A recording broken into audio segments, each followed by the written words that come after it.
Apesar de haver uma diferença, eu diria que hoje, muito grande entre a história e a memória, elas terminam intercambiando uma série de documentos, uma série de imagens, de objetos que são objetos da memória, para preservar a memória, para objetivar a memória, ao mesmo tempo são fontes históricas, embora o tratamento seja diferenciado.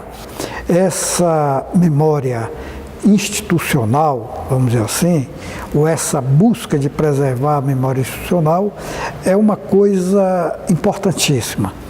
Importantíssima porque ela não é só isso que eu falei, mas ela abre um espaço também para diversas visões sobre aquilo que é preservado.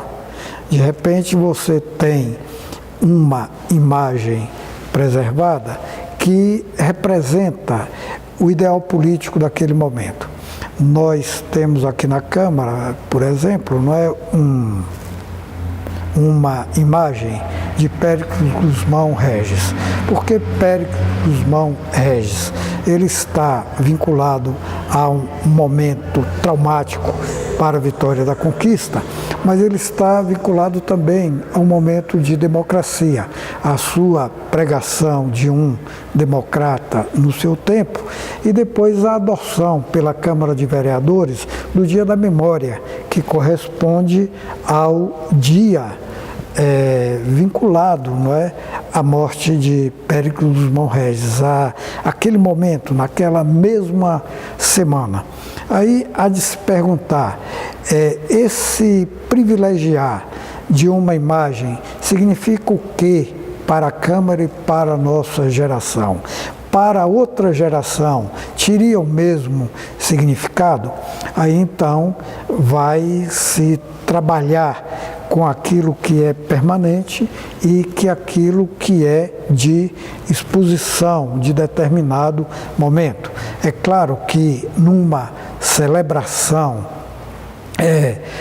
daquilo que foi perguntado aos poucos momentos da nossa reconstitucionalização de 46, não é? Uma exposição temática de 46 que traga figuras da UDN, que traga figuras do PSB, que traga o jornal O Combate, de um lado, e o jornal A Conquista, do Padre Palmeira, de outro lado, não é? Significará uma coisa necessária, não é? Para essas mostras não permanentes. É evidente que tudo isso vai ficar arquivado, mas revela também os humores, os valores políticos, as preocupações de determinado momento, etc.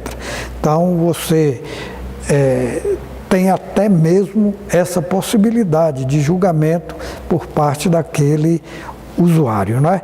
E, naturalmente, as escolhas dessas exposições para a cidade. O Dia da Cidade vai exigir, naturalmente, uma mostra diferente daquele outro dia, não é? Então, a existência de uma linha do tempo, por exemplo, como se pensa nesse memorial, é fundamental para que a pessoa perceba, não é? Esse desenrolar da nossa história, desde a época do coronelismo, a época da crise do coronelismo com 30, depois uma época mais democrática, mais racional, legal, vamos dizer assim, como se costuma dizer, para usar uma expressão weberiana, não é? Mas, mesmo que se queira evitar isso, uma convivência democrática em que a lei tem um peso muito grande em relação à vontade daqueles que governam.